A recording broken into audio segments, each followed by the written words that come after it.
Super. Smile ഇല്ലാത്തല്ലേ? ഇച്ചിരി കയ്യിൽ മതി.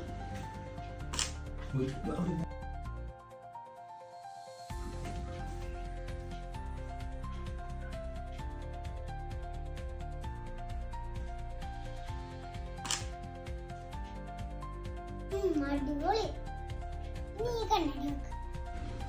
അതിന്റെ കൂടുതൽ നാഹില്ല എനിക്ക് തോന്നിയിരുന്ന ആ നാസ്തിന്റെ വാച്ചുകളൊക്കെ സൂപ്പർ.